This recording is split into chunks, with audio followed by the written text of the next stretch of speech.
नमस्कार, VNM studio से मैं सोनल आप सभी का वीएनएम टीवी के बुलेटिन में स्वागत करती हूं। देश दुनिया शहर जिले की तमाम खबरों को विस्तार से आप तक पहुंचाएंगे, पर आइए सबसे पहले नजर डालते हैं वीएनएम हेडलाइंस पर।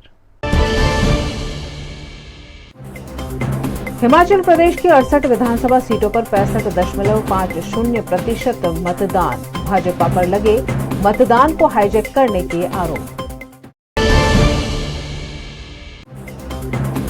गुजरात विधानसभा चुनाव में कांग्रेस का जन घोषणा पत्र, मैनिफेस्टो में वादों की भरमार।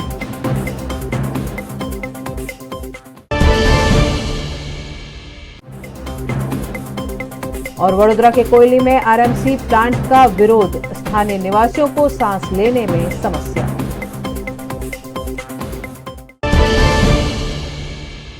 हिमाचल प्रदेश की 68 विधानसभा सीटों पर आज दिन भर वोटिंग कराई गई। यहां इस बार भाजपा, कांग्रेस और आम आदमी पार्टी के बीच जंग देखने को मिल रही है। हिमाचल प्रदेश की 68 विधानसभा सीटों के लिए आज सुबह 9 बजे मतदान शुरू किया गया, जो शाम 5 बजे पूरा हुआ। शाम 5 बजे तक हिमाचल प्रदेश में 65.50% वोटिंग दर्ज की गई। मतदान के बीच ही हिमाचल कांग्रेस ने चुनाव आयोग से शिकायत की है कि भाजपा के आईटी सेल ने एक सर्वे रिपोर्ट सर्कुलेट कर दी है, जो आचार संहिता का सरेआम उल्लंघन है।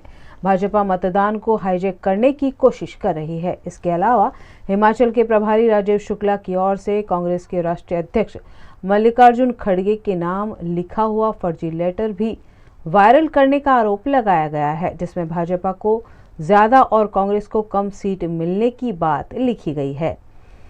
पूरे हिमाचल में इस बार 412 उम्मीदवार चुनावी मैदान में हैं। राज्य के करीब 56 लाख मतदाता इनकी किस्मत का फैसला करेंगे। इनमें 28,54,945 पुरुष, 27,37,845 महिलाएं और 38 थर्ड जेंडर वोटर हैं। मतगणना 8 दिसंबर को होगी।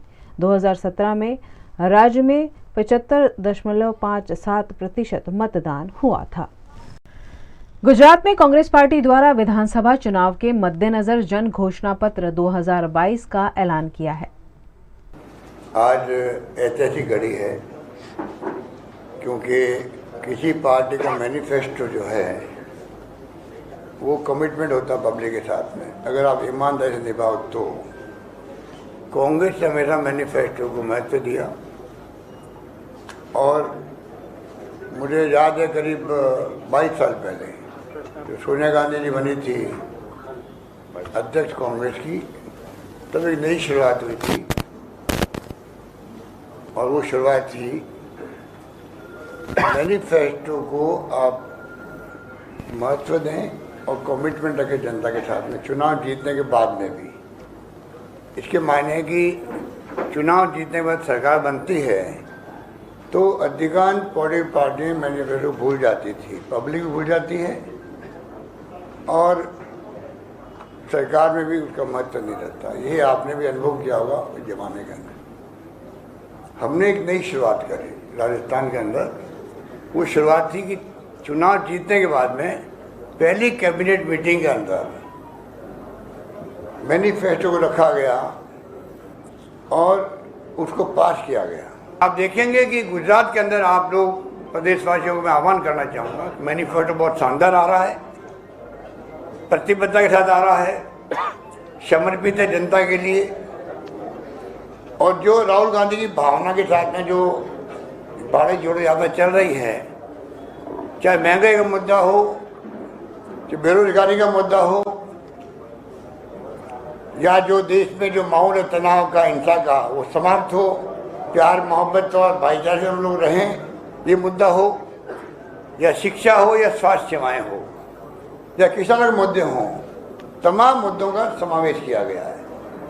और यहाँ पे भी आप देखेंगे कि सरकार बनने के बाद में पहले कैबिनेट के अंदर यही मैनिफेस्टो जो है वो सरकारी डॉक्यूमेंट बन जाएगा, मैं आपको विश्वास दिलाता हूँ। जो कमिटमेंट किए गए हैं, पहले चार्जशीट जारी की गई बीजेपी सरकार के खिलाफ में, उसका बड़ा महत्व है। चार्जशीट जारी करना कांग्रेस के लिए एक मैसेज है पब्लिक को, इनके खिलाफ क्या क्या चार्ज लगते हैं। चार्ज तो बहुत सारे होते हैं, और वो जनता को दिख भी रहे हैं। आज सत्ता विरोधी जो लहर चल रही है गुजरात के अंदर, क्यों चल रही है? इसलिए लोगों ने देख लिया 27 साल के शासन को, और विशेष रूप से 5 साल के शासन को। कोरोना में लोग मर गए, बचा सकती थी सरकार। आज गुजरात सक्षम राज्य है देश का, आज़ादी के पहले से ही। क्या कारण है कि इतना कमजोर हो गया? एक महामारी विश्व स्तर पर आ गई।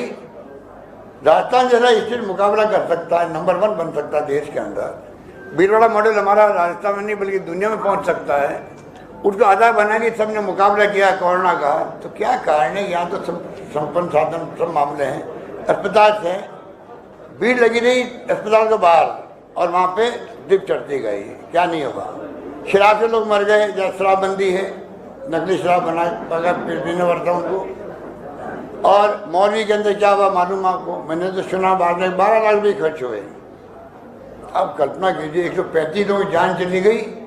और मैं आज फिर कहना चाहूँगा आप सबके माध्यम से सरकार को, और आपको भी रिक्वेस्ट करूँगा, आप मौलवी की घटना को गंभीरता से समझें कि एक हाईकोर्ट के सिटिंग या रिटायर्ड जज से कमीशन बैठाने की तकलीफ क्या सरकार को? वो क्या करेगी? वो कम से कम बयान लेगी, तय तक जाएगी किस कारण से ये ब्रिज गिरा है, गलती किसकी रही, किसने कोताही बरते हुए तो करेगा, और क्या करेगा? और सजा मिलेगी लोगों को। तो आगे कम से कम भय रखेंगे कि पता नहीं ऐसी नौबत नहीं आनी चाहिए। यही तो गवर्नेंस होती है। गवर्नेंस यहाँ पर बिल्कुल जीरो है। पूरी कैबिनेट बदल गई, मुख्यमंत्री सहित। ये भी एक उदाहरण है क्यों बदल गई। ये तमाम बातें आपके सामने हैं। सरकार जो है ये मैनिफेस्टो के माध्यम से न्याय कमीशन बनाने जा रही है, जिससे कि वो मॉनिटरिंग कर सके। मैनिफेस्टो की मॉनिटरिंग, जन घोषणा पत्र की मॉनिटरिंग सरकार बनने के बाद में कैबिनेट में तो हो ही होगा। वो उसके बाद में सरकारी अधिकारी जो है, चीफ सेक्रेटरी लगाकर कलेक्टर तक, सेक्रेटरी तक, वो कौन कौन से काम मैनिफेस्टो में लिखे हुए हैं, कहाँ तक आगे बढ़े हैं, कौन से फैसले होने बाकी है, उसकी मॉनिटरिंग करने के लिए अलग से आपको न्याय कमीशन बनाया जाएगा। ये इस प्रकार की प्रोविजन किए गए मैनिफेस्टो के अंदर। इसलिए आपको मैं इतना ही कहना चाहूँगा कि अभी आपको मैनिफेस्टो के बारे में बताएंगे। जो वचन दिए गए राहुल गांधी जी द्वारा, उनको मैं रिपीट नहीं करना चाहता, और वचन कोई एक्स्ट्रा हुए हैं, बढ़ाए गए हैं, तो वो आपको बाबूराय जी बताएंगे। मैं आपको इतना ही कहना चाहूँगा कि मैनिफेस्टो का सरकार के डॉक्यूमेंट बनाना और उसको जिस रूप में प्रस्तुत करना, बहुत मेहनत की गई है बाबूराय जी की पूरी टीम द्वारा। 6 लाख लोगों तक पहुंचा गया है, ऑफलाइन और ऑनलाइन। तो आप सोच सकते हो 6 लाख लोगों तक कैसे पहुंचे होंगे, वो बताएंगे बाबूराय जी आपको। परंतु एक प्रयास किया गया, जनता का माइंड क्या है, वो क्या सोचती है, उनके सुझाव क्या है, उसके आधार पर मैनिफेस्टो तैयार किया गया है, जो अभी आपके सामने प्रस्तुत किया गया है। ये मैं आपको निवेदन करना चाहता हूँ। और ये जो अभी मेरे को एक डेलीगेशन मिला, ये भी पहली बार हुआ कि सरदार वल्लभ भाई पटेल के नाम का स्टेडियम बना हुआ था यार गुजरात के अंदर। आप एक नामांकन, हमारी परंपरा रही है प्राचीन काल से ही, हमारी अलग परंपरा देश की है। हमें गर्व है इस देश पर, महान परंपराएं, महान संस्कृति, महान संस्कार है देशवासियों में। उस देश के अंदर एक बार कोई शिलान्यास हो जाता है, शिलान्यास, तो वापस शिलान्यास नहीं होता है। प्रधानमंत्री जी को गुमराह किया गया, रिफाइनरी का हमने शिलान्यास कर दिया था राजस्थान के अंदर। मिस्टर वीरप्पा मोइली आ गए थे केंद्रीय मंत्री, सोनिया गांधी जी चेयरपर्सन थी एनपी की, वो आ गई थी आप यूपी गवर्नमेंट की। इतना बड़ा प्रोजेक्ट का शिलान्यास हो गया था, सरकार बदल गई और उसके बाद में रोक दिया गया। 5 साल बाद वापस शुरू करने लगे, तो प्रधानमंत्री जी को बुलाया गया वापस। तो मैंने ऑब्जेक्शन किया, ऐतराज किया कि एक बार शिलान्यास हो गए हैं, मंत्र पढ़े जा चुके हैं, दोबारा मंत्र कैसे पढ़े जाएंगे बताओ कैसे पढ़े जाएंगे? तो प्रधानमंत्री पीएम ने क्या किया, नए कार्ड छपाए होंगे मेरे ख्याल से, और लिखा प्रधानमंत्री जी कार्य शुभारंभ के अवसर आ रहे हैं, मतलब 5 साल से कार्य शुभारंभ नहीं किया, शिलान्यास हो गया हमारे वक्त में, अब कार्य प्रारंभ के उपलक्ष्य में आ रहे हैं और वो आए वहाँ पर। अब बताइए आप, सरदार पटेल के नाम का स्टेडियम बन गया, स्टेडियम बनने के बाद में आप कैसे वापस उसका नाम बदल सकते हो नरेंद्र मोदी जी के नाम का? अरे नरेंद्र मोदी देश के प्रधानमंत्री है, इससे बड़ा स्टेडियम बन सकता था। अगर प्रधानमंत्री के नाम का स्टेडियम बना, हमें ऑब्जेक्शन नहीं है, आप सरदार पटेल के स्टेडियम रखते, जरूर थोड़ी वो गुजरात नहीं बने। प्रधानमंत्री के नाम का स्टेडियम गुजरात के अलावा भी कहीं बन सकता था नरेंद्र मोदी के नाम का, उससे बड़ा होता है, इससे कोई एतराज नहीं होता। एक नामांकन होने के बाद में कैसे आप बदल सकते हो?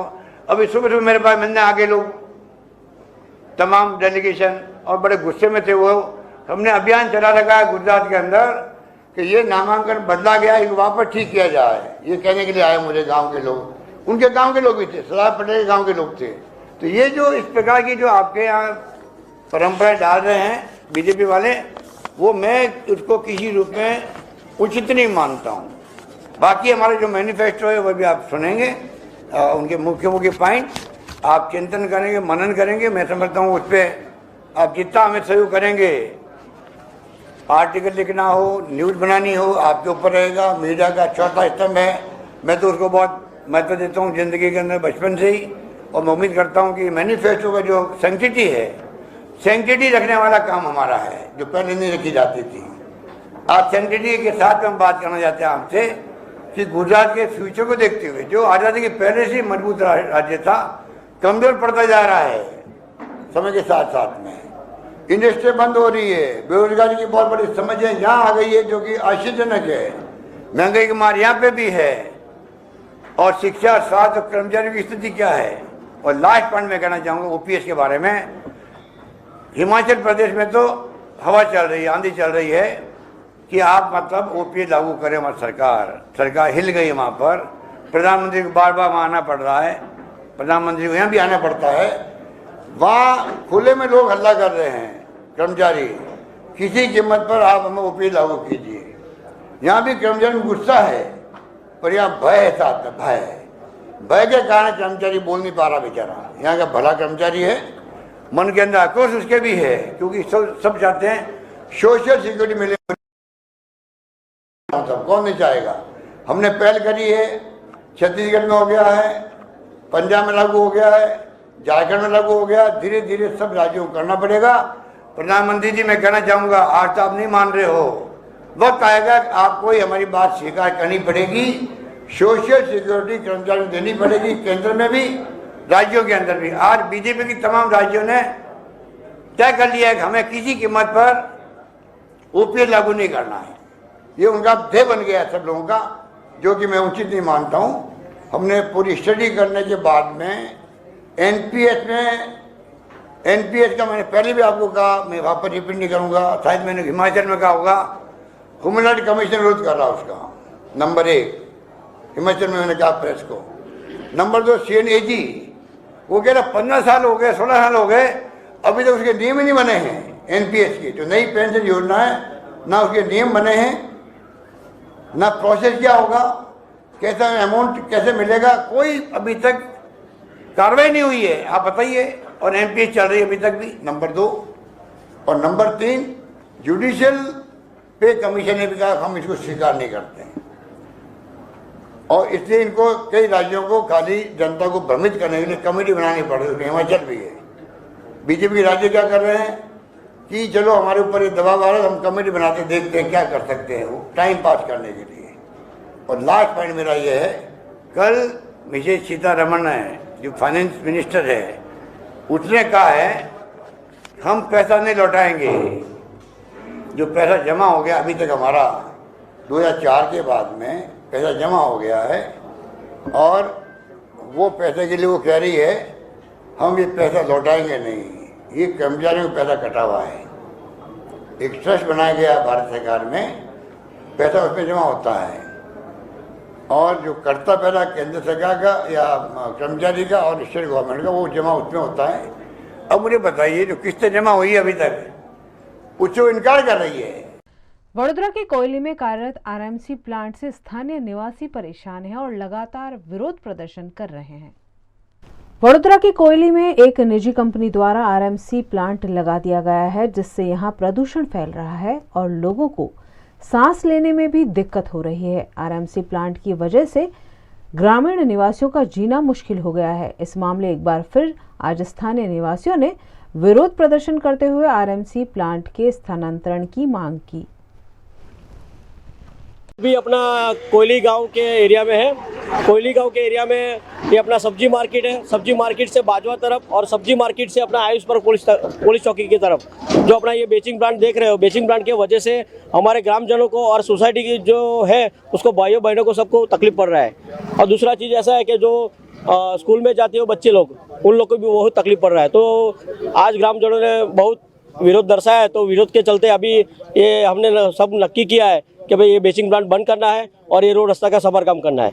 आज कंपनी देखियो गांव का रोज था, फिर भी इन्होंने आज 10 दिन से बाउंसर ला के रख दिया। गांव को डराने की बात कर दी है। गांव हर बार कोई कायदा हाथ में ले नहीं रहे। गांव में इतना एजुकेशन लोग रहते हैं, इतना रिस्पांस देते हैं, कायदा की बात में ही चलते हैं, फिर भी ये लोग को मालूम नहीं पड़ता है कि क्या करना पड़ता है। हम लोगों को ये रास्ते पे आना पड़ता है, बार बार मीडिया में आना पड़ता है। आज ये औरत लोग निकल आई है बाहर, क्योंकि उनके बच्चे लोग जो स्कूल जाते हैं उनको डर रहता है कि अपना बच्चा घर आएगा कि नहीं। समस्या तो मेन ये जो प्लांट है ना, ये सबसे गलत बात है। हम लोग यहाँ जाते हैं, जेंट्स तो जॉब पे जाते हैं, हम रोज बच्चों को 3-4 टाइम हमको लेने आज छोड़ना पड़ता है। उसके बाद देखो तो हर 4-5 दिन के बाद बच्चे बीमार 3-3 दिन घर स्कूल रखो, 8-8 दिन उनका घर स्कूल में रखो। सिर्फ डस्ट, बाहर भी निकल नहीं पा रहे, सोसाइटी में बाहर नहीं खेल रहे, बाहर खेलो तो इतना मिट्टी सब। लेकिन मतलब करें क्या हम लोग बच्चों, अगर ये सब प्लांट खड़ा करे, पूरा रास्ता देखो, इतनी बड़ी हैवी व्हीकल्स आती है जाती है, ना हम छोड़ पा रहे कुछ नहीं। अब तो ये सूखा है, इसलिए बारिश में देखना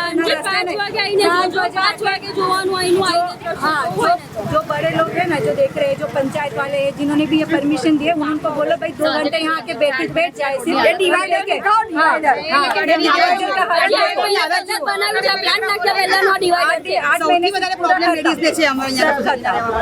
अगर आप कोयली गांव में mega industrial infrastructure and engineering limited company जो है, उन्होंने आरएमसी प्लांट यहाँ पर डाल दिया, बिल्कुल गांव के बीचों बीच डाला है। 24/7 यहाँ पर डंपिंग माल हो रहा है। उसमें आप देख रहे हो कि रेती, कपची और सीमेंट जैसी अनेक प्रकार की यहाँ मटेरियल इकट्ठी की जाती है और उसमें से प्लांट तैयार किया जाता है।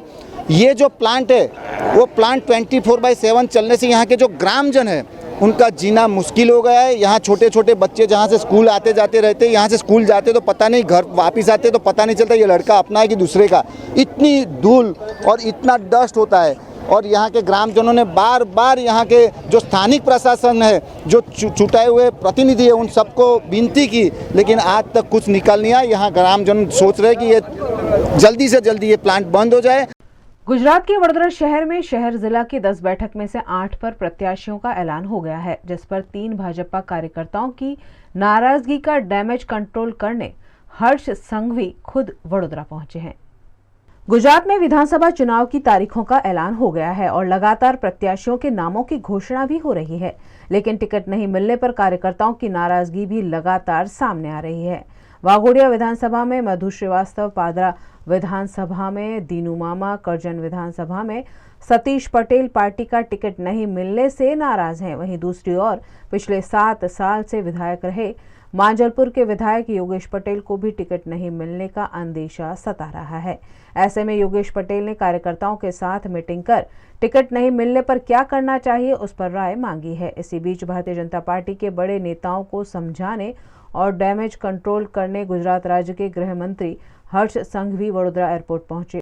वडोदरा में नाराज भाजपा कार्यकर्ताओं से मिलकर उन्हें मनाने की कवायद गृह मंत्री हर्ष संघवी द्वारा की जाएगी। महाराष्ट्र के उप मुख्यमंत्री देवेंद्र फडणवीस एक सामाजिक कार्यक्रम में शिरकत करने वडोदरा शहर आए हैं। महाराष्ट्र के उप मुख्यमंत्री देवेंद्र फडणवीस के वडोदरा आगमन पर वडोदरा एयरपोर्ट पर भाजपा नेताओं द्वारा उनका स्वागत किया गया। इस मौके पर वडोदरा महानगर पालिका के मेयर केयूर रोकड़िया, भाजपा अध्यक्ष डॉक्टर विजय शाह समेत के भाजपा नेताओं और समर्थकों ने उनका गर्मजोशी से स्वागत किया। देवेंद्र फडणवीस अखिल देशस्थ ऋग्वेदी ब्राह्मण मध्यवर्ती मंडल द्वारा आयोजित कार्यक्रम में शिरकत करने वडोदरा पहुंचे हैं। इस दौरान उन्होंने उद्धव ठाकरे का गुट छोड़कर शिंदे गुट में शामिल होने वाले सांसद गजानन कीर्तिकर पर अपनी प्रतिक्रिया दी। ये बाळासाहेबांची शिवसेना जिसके प्रमुख एकनाथ शिंदे जी है, उसमें उन्होंने प्रवेश किया है और गजानन कीर्तिकर जी के प्रवेश से ये स्पष्ट हुआ है कि जो बाळा साहब के सच्चे शिव सैनिक है वे सारे के सारे लोग शिंदे जी को जुड़ रहे हैं। खबरें अभी और भी है जिन्हें हम लगातार आप तक पहुंचाते रहेंगे, लेकिन छोटे से अंतराल के बाद। बने रहिए हमारे साथ, देखते रहिए VNM न्यूज। भारत ले रहा है इलेक्ट्रिक अंगड़ाई। क्यों ना हम साथ चले, साथ चले, साथ बढ़े, साथ बढ़े, देश मेरे, देश मेरे, देश को ले जाए नई दिशा की ओर। आपका जॉय, भारत का जॉय। ધોરણ 12 પછી કેનેડામાં ઓછામાં ઓછા બજેટમાં કઈ રીતે સ્ટડી કરી શકાય એનું સંપૂર્ણ માર્ગદર્શન મેળવવા આજે જ વિઝિટ કરો કાનન ઇન્ટરનેશનલ, જ્યાં તમને મળશે IELTS, PTE, TOEFL, GRE અને સેટના કોચિંગ સાથે કોલેજ યુનિવર્સિટીના study options, facilities like mock test, SOP, EMI, education loan, visa filing અને pre departure everything under one roof. તો આજે જ આવો Kanan international at Trident complex, racecourse road, Vadodara. વડોદરાના ઘણા વિસ્તારો જેમ કે અકોટા, માંજલપુર, અલકાપુરી, મકરપુરા વગેરે વગેરે વિસ્તારોના લોકો ચિંતામાં છે। આ ચિંતાનું કારણ છે વડોદરાના લોકોમાં વધતી ઈર્ષા। જી હા, અને આ ઈર્ષાનો સ્ત્રોત છે તરસાલી એરિયામાં આવેલ રેઝિડેન્શિયલ પ્રોજેક્ટ દર્શનમ પ્લેસ। ઘણી બધી એમ્યુનિટીઝથી ભરપૂર આ 2 અને 3 BHK પ્રોજેક્ટ બની ગયો છે નવા ઘર શોધવાવાળા લોકો માટે એક અનોખો અવસર। भारत ले रहा है इलेक्ट्रिक अंगड़ाई। क्यों ना हम साथ चले, साथ चले, साथ बढ़े, साथ बढ़े, देश मेरे, देश मेरे, देश को ले जाए नई दिशा की ओर। आपका जॉय, भारत का जॉय। वडोदरा की रावपुरा विधानसभा में चुनाव प्रचार प्रसार के लिए कारेलीबाग में चुनाव कार्यालय का उद्घाटन किया गया है। गुजरात में विधानसभा चुनाव 2022 की तारीखों का ऐलान हो चुका है। 1 दिसंबर और 5 दिसंबर को 2 चरणों में गुजरात में वोटिंग कराई जाएगी, जिसकी तैयारियां राजनीतिक दलों द्वारा जोरों शोरों से की जा रही है। गुजरात में भारतीय जनता पार्टी ने 160 प्रत्याशियों के नामों का ऐलान कर दिया है, जिसमें वडोदरा रावपुरा विधानसभा से पूर्व सांसद रहे बालकृष्ण शुक्ल को पसंद किया गया है। विधानसभा चुनाव के प्रचार प्रसार के मद्देनजर रावपुरा विधानसभा के मध्यस्थ कार्यालय का कारेलीबाग में मुक्तानंद सर्कल निकट अंबिका बंगलों में शुभारंभ किया गया।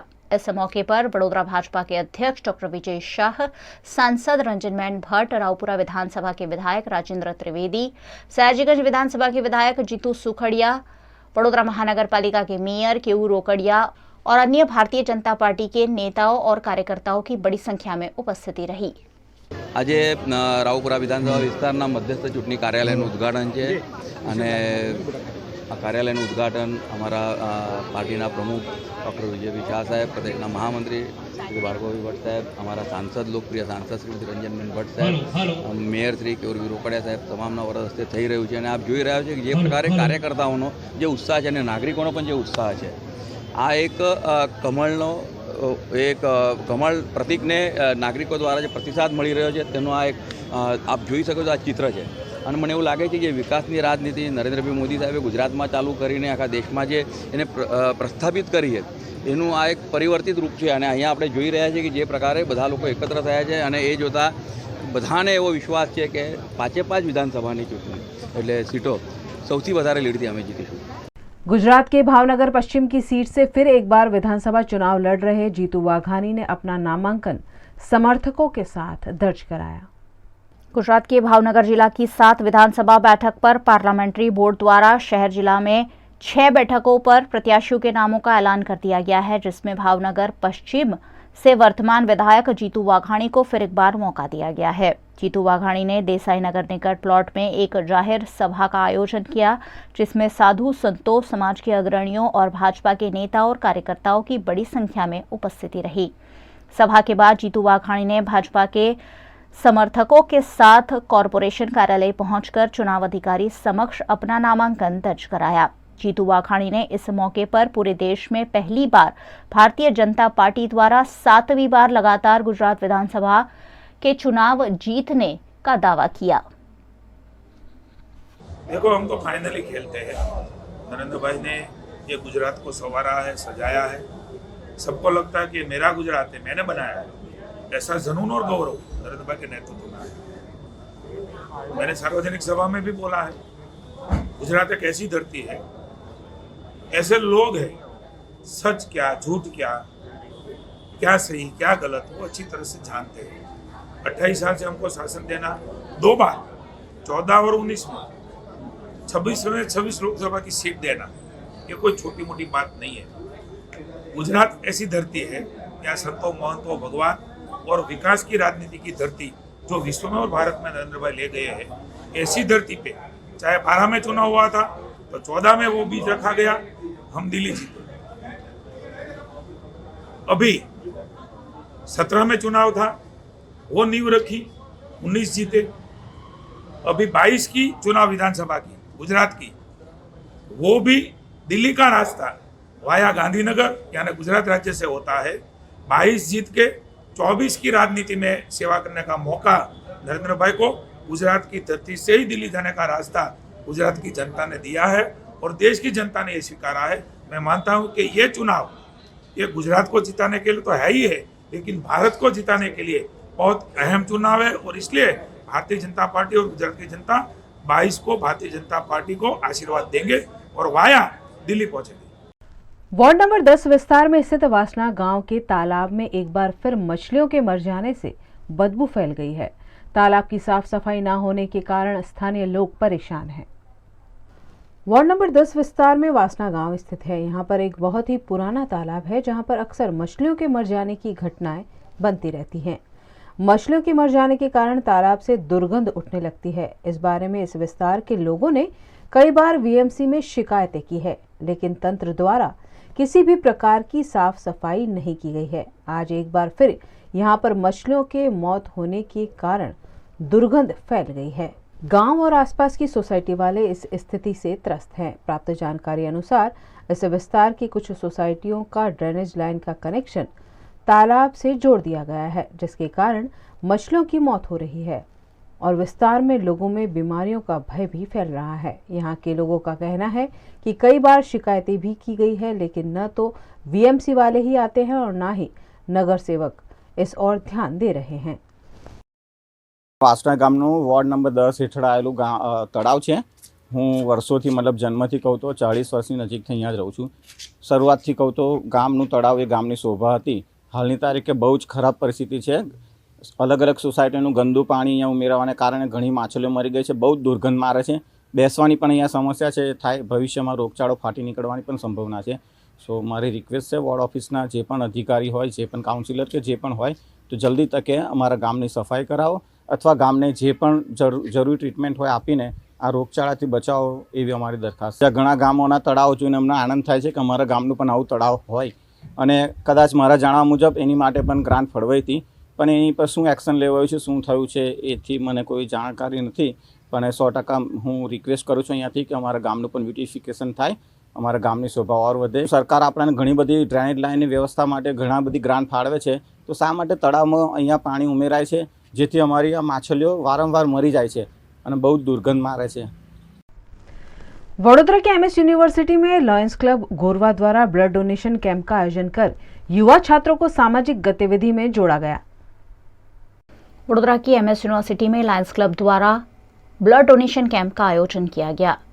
सभी फैकल्टी में ब्लड डोनेशन कैंप आयोजित किया गया, जिसके जरिए कई यूनिट रक्त एकत्रित किया गया। लायंस क्लब गोरवा द्वारा ब्लड डोनेशन कैंप का आयोजन कर शहर में ज़रूरत के समय लोगों को आने वाली रक्त की दिक्कतों को सुलझाने की कोशिश की गई। इस ब्लड डोनेशन कैंप में सभी फैकल्टी के छात्रों ने बढ़ चढ़कर हिस्सा लेते हुए रक्त का दान किया। क्लब गोरवा की तरफ से ब्लड डोनेशन कैंप का आयोजन किया गया है। एमएस यूनिवर्सिटी में स्टूडेंटों का सहयोग है इसमें, और यहाँ पे कैंपस में 4 जगह ब्लड डोनेशन का कैंप का आयोजन किया गया है। एमकॉम बिल्डिंग, बीबीए, बीकॉम और गर्ल्स फैकल्टी। सर कितने दिन चलने वाला है? कितने दिन का आयोजन किया गया? आज का और कल का 3 दिन, आज कल और परसों। क्या उद्देश्य क्या है सर खास? लोगों में ब्लड डोनेशन की जागृति पैदा हो और ये लोगों को जो ब्लड की कीमत वैल्यू मालूम हो, तो जिसको नहीं मिलता है उसको इजीली मिल सके। अभी तक सर कितने लोग? अभी तक यहाँ पे 30 लोगों ने डोनेशन कर दिया है एमकॉम बिल्डिंग में। दूसरी बिल्डिंगों का इन्फॉर्मेशन अभी आई नहीं है। क्या नाम है आपका? हिम्मत भाई एम पटेल, लायंस क्लब गोरवा। जिला कानूनी सेवा सत्ता मंडल वडोदरा द्वारा 12 नवंबर 2022 के रोज समग्र जिले में लोक अदालत का आयोजन किया गया है। जिला कानूनी सेवा सत्ता मंडल वडोदरा सेक्रेटरी द्वारा दी गई जानकारी के अनुसार नेशनल लीगल सर्विस अथॉरिटी और Gujarat state legal services authority के मार्गदर्शन में एवं वडोदरा के माननीय प्रिंसिपल डिस्ट्रिक्ट जज और डिस्ट्रिक्ट लीगल सर्विस अथॉरिटी के चेयरमैन साहब की अध्यक्षता में इस वर्ष की मेगा नेशनल लोक अदालत का आयोजन 12 नवंबर के रोज किया गया है। आज national legal services authority new Delhi के द्वारा पूरे भारतवर्ष के अंदर नेशनल लोक अदालत का आयोजन किया गया है और उसके अंतर्गत Gujarat state legal services authority के द्वारा गुजरात के तमाम जिलों के अंदर लोक अदालत का आयोजन है और उसके तहत जिला कानूनी सेवा सत्ता मंडल वडोदरा के द्वारा वडोदरा की कोर्ट्स और वडोदरा के अन्य तालुका की कोर्टों पर भी आज नेशनल लोक अदालत का आयोजन किया गया है।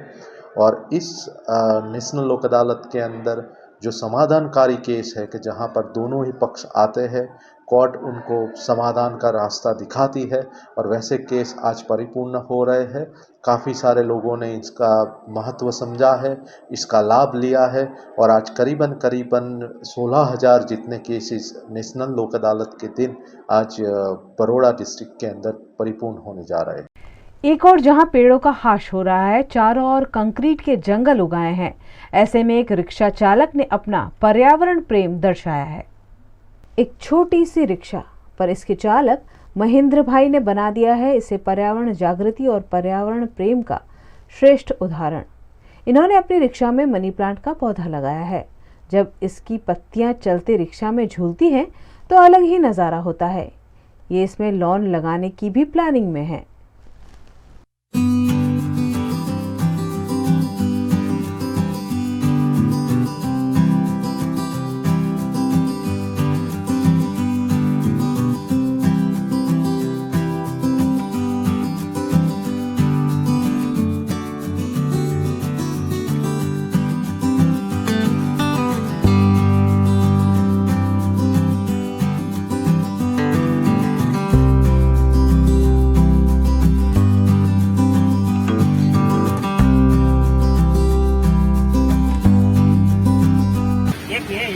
ઉપર થઈ ગયું આ મની પ્લાન્ટ લગાવ્યા આગળનો પ્લાન્ટ મારે અહીંયા લોન ઉગાડવી છે આ ભાગમાં લોન બનાવી છે અચ્છા એટલે પર્યાવરણ પ્રત્યેનો પ્રેમ હા બહુ એટલામાં મેં 800 રૂપિયા ખર્ચો કર્યો છે લગાવવામાં।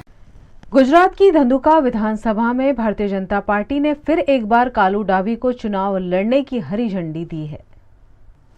धंधुका विधानसभा में भारतीय जनता पार्टी द्वारा फिर एक बार कालू डाबी को पार्टी के सिंबल से चुनाव लड़ने के निर्देश दिए गए हैं। कालू डाबी मूल बगोदरा के झखड़ा गांव के निवासी हैं और पिछले 5 साल से धंधुका विधानसभा के प्रभारी रहे हैं। 2017 में कांग्रेस के प्रत्याशी के सामने मामूली वोट से उनकी हार हुई थी, लेकिन तब से वह प्रभारी के रूप में कार्यरत रहे और लोगों का विश्वास जीतने में भी सफल रहे हैं। भारतीय जनता पार्टी की टिकट मिलने के साथ ही धंधुका पहुंचकर लोगों से मुलाकात की। इस दौरान समर्थकों द्वारा उनका गर्मजोशी से स्वागत किया गया। विधानसभा चुनाव में कालू डाबी ने जीत का विश्वास व्यक्त किया है। આ વખતે મારી સાથે સંગઠન પણ જોશથી અહીં હાજર છે અને ખૂબ ઉમળકાથી મારું સ્વાગત કર્યું છે। મારું સંગઠન અમારા પાર્ટીના કાર્યકર્તાઓ આ વખતે આવો ને આવો ઉત્સવ વિજય ઉત્સવ પણ મનાવશે। ભારતીય જનતા પાર્ટીની સરકાર એટલે વિકાસશીલ સરકાર છે અને વિકાસ અવિરત ચાલુ જ છે।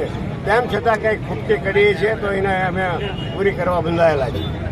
વિધાનસભાના ઉમેદવાર તરીકે ઘણા બધા ઉમેદવારો હતા, પરંતુ ટિકિટ માત્ર પાર્ટી એક વ્યક્તિને જ આપતી હોય છે। ભારતીય જનતા પાર્ટીની વિચારધારાને આ ઉમેદવારો ભરેલા છે. પાર્ટીએ કાળુભાઈ ડાભી નામનો એક કમળની પસંદગી થઈ છે. બરાબર, ધંધુકા 59 વિધાનસભાની અંદર જંગી બહુમતીથી કાળુભાઈ વિજય થશે અને વિધાનસભામાં આ વિસ્તારનું પ્રતિનિધિત્વ કરશે. અમે 10 ઉમેદવાર હતા, એક જ સમાજના, અને પાર્ટીને એક જ અવાજે કીધું હતું કે કોઈ પણ કોળી સમાજની પસંદગી કરો, કોળીમાંથી દેવાની હોય તો બધા એક સાથે મળી અને જીતી લાવશું. गुजरात विधानसभा चुनाव में एड़ी चोटी का जोर लगा रही आम आदमी पार्टी के पंजाब के विधायक जीवन सिंह संघोवाल लखतर दसाड़ा बैठक पर चुनाव प्रचार में जुटे हुए हैं. हमारे पंजाब में 75 साल में किसी सरकार ने काम नहीं किया. 7 महीने में हमारे पंजाब में वो काम हो गया. बहुत बढ़िया सरकार है. झाड़ू की बिजली का बिल मेरा खुद का 20,000 रुपया 2 मंथ का आता था. मेरे पास रसीद आ भी जेब में. इस बार बिजली का बिल मेरा 0 आया, 0. बाकी और जो भी गारंटियां दी थी सरकार ने, केजरीवाल जी ने, वो गारंटियां पूरी करी है.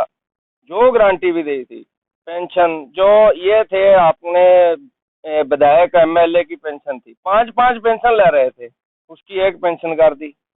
बहुत ज्यादा पब्लिक का जितना वजन पड़ा हुआ था, बहुत हल्का पंजाब में पब्लिक से वजन कर दिया ये सरकार ने. अब सरकार तो बदलाव बहुत जरूरी है. जो 75 सालों में इन्होंने कांग्रेस और बीजेपी वालों ने लूटा है, बदलाव तो लोगों को देना ही चाहिए. हम गांव में भी प्रचार करके हैं, लोग भी समझ रहे हैं कि अब तीसरी नई पार्टी है ये. नहीं तो ये खेल लूटने का खेल रहे थे, 5 साल आप ले लो, 5 साल वो ले लो. लेकिन जैसे हमने गुजरात के लोगों को देखा है, भावा है, लेकिन हमको है कि गुजरात में सत्ता परिवर्तन होगा. जैसे पंजाब में लोगों ने बिल्कुल अपने अलग तरीके से चुपचाप वोट देकर सत्ता पलट कर दी, इसी तरह गुजरात में भी ये आशंका है, होने वाला है. गुजरात के लखतर में भारतीय जनता पार्टी द्वारा प्रत्याशी पीके परमार की परिचय बैठक का आयोजन किया गया.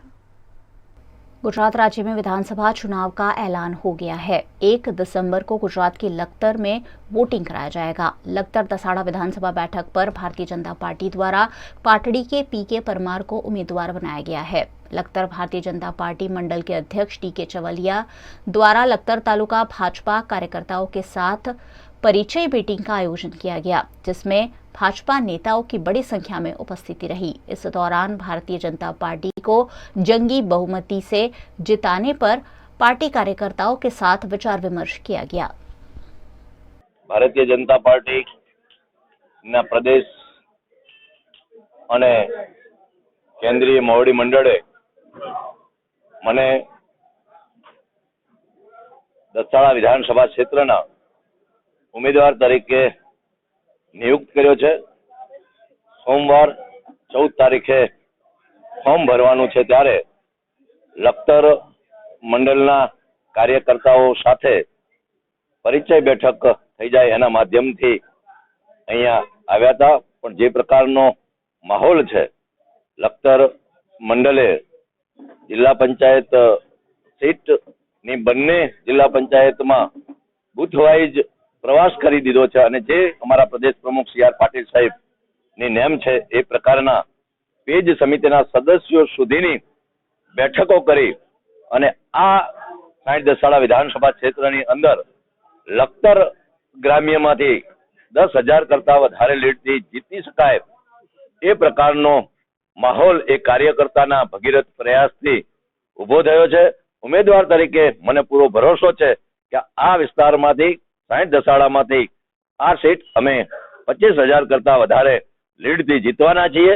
કોંગ્રેસ એ એનો ઉમેદવાર એક ચૂંટણી લડતો હોય છે, જ્યારે અમારા ભારતીય જનતા પાર્ટીની અંદર ઉમેદવાર એ માત્ર નિમિત્ત હોય છે, પણ અમારો એક કાર્યકર્તા એ ચૂંટણી લડતો હોય છે. એક કાર્યકર્તા એ ઉમેદવાર બની અને ચૂંટણી લડવાનો છે, મેદાનમાં જવાનું છે. ત્યારે 1 ડિસેમ્બરે જે મતદાન થવાનું છે અને 8મી ડિસેમ્બરે જે પરિણામ આવવાનું છે, એની અંદર 60 દસાડા વિધાનસભા ક્ષેત્રમાં અમારો વિજય એક ખૂબ નિશ્ચિત છે. गुजरात के भावनगर ग्रामीण बैठक से भाजपा उम्मीदवार पुरुषोत्तम सोलंकी के निर्वाचन क्षेत्र में आगमन पर रैली निकालकर स्वागत किया गया. गुजरात के भावनगर की ग्रामीण बैठक पर फिर एक बार भारतीय जनता पार्टी ने पुरुषोत्तम सोलंकी लगातार 5 टर्म से जीतते आ रहे हैं। इस बार उनकी तबीयत नासाज होने के बावजूद उन्हें भारतीय जनता पार्टी का टिकट दिया गया है। पुरुषोत्तम सोलंकी को टिकट मिलने के बाद वो भावनगर पहुंचे। पुरुषोत्तम सोलंकी का दुखी श्याम बापा सर्कल से कार्यकर्ताओं ने रैली निकालकर भव्य स्वागत किया। इस मौके पर पुरुषोत्तम सोलंकी मीडिया से बातचीत करते वक्त काफी भावुक भी देखने मिले। उन्होंने कहा कि उन्हें कूटनीति वाली राजनीति नहीं आती है, वो लोगों का काम करते हैं और इसीलिए लगातार 5 टर्म से जीतते आ रहे हैं। मारे तो भावनगर में शू केवू मैंने कहीं समझाता था भगवान सोगत मैंने जे लागणी भावनगरनी जनता અને પ્રજાએ જે મને આપ્યો એ હું કોઈ દી નહીં ભૂલી શકું। ભલે જેને જે વિચારતો હોય વિચારે, હું કોઈ રાજકારણ નથી રમતો, મને નથી આવડતું। મેં કોઈ દિવસ પ્રેમમાં રાજકારણ નથી જોયું। હંમેશા બધાને દિલથી પ્રેમથી અને લાગણીથી જોયું। મેં કોઈ દિવસ મારા દિલમાં કપટ નથી કર્યું। એટલે આજે આ પ્રેમ છે। જો ઘણા રાજકારણીઓ આવીને ગયા, ઘણા નેતા આવીને ગયા, मैं कोई राजकारण के मैं कपट नहीं कर मारा दिल थी ने जेटलू थाय कोकनी दुआ लीधी, मैं कोईनी बदुआ नहीं लीधी। आज उपरवाळानी मेहरबानी जो मैंने आटलो प्रेम मळे ने ई ज मने घणुं छे, मारे बीजું काई नथी जोतुं। भाजपा द्वारा घोषित की गई उम्मीदवारों की दूसरी सूची में सूरत के संदीप देसाई को पार्टी मैंडेट दिया गया है। गुजरात में भारतीय जनता पार्टी द्वारा प्रत्याशियों की दूसरी सूची का ऐलान किया गया है, जिसमें सूरत की 84 विधानसभा बैठक से संदीप देसाई को टिकट दिया गया है। पहली सूची में भारतीय जनता पार्टी द्वारा 160 प्रत्याशियों का ऐलान किया गया था, जबकि दूसरी सूची में 6 नाम घोषित किए गए हैं, जिसमें सूरत की 84 विधानसभा बैठक से संदीप देसाई को टिकट दिया गया है, जो इस सीट पर नया चेहरा है। आनंद स्वाभाविक होय के भारतीय जनता पार्टी दुनियाની સૌથી મોટી પાર્ટી છે અને એક બુથના કાર્યકર તરીકે 1990 કામ કરતા આજે ભારતીય જનતા પાર્ટીએ 44 વિધાનસભાના ઉમેદવાર તરીકે મારી પસંદગી કરી તે સ્વાભાવિક છે કે આનંદ હોય। આ કોળી પટેલ સમાજનો આખો જે મતદાર છે તો કઈ રીતે મતદારો સુધી સામે જશો અને કઈ રીતે જીતની આશા રાખો?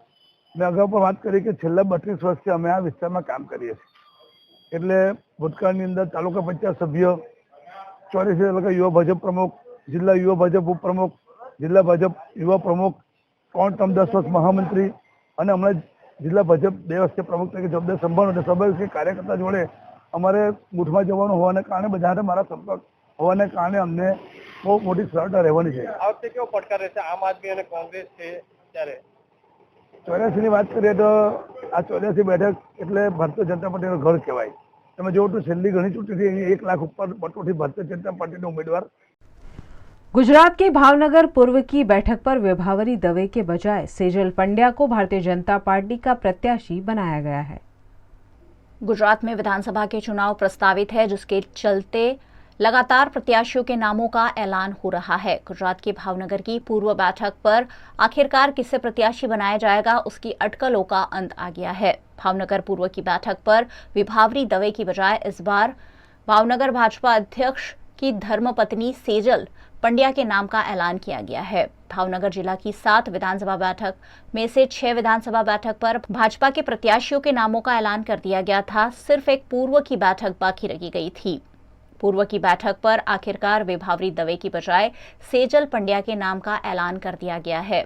सेजल पंड्या के नाम के ऐलान के साथ ही समर्थक और भाजपा के कार्यकर्ता उनके घर शुभकामनाएं देने पहुंचे। गुजरात में चुनावी माहौल के बीच कानून व्यवस्था कायम रखने के लिए राजकोट रेंज के आईजी अशोक कुमार यादव ने सुरेंद्रनगर जिला अधीक्षक कार्यालय में प्रेस कॉन्फ्रेंस का आयोजन किया।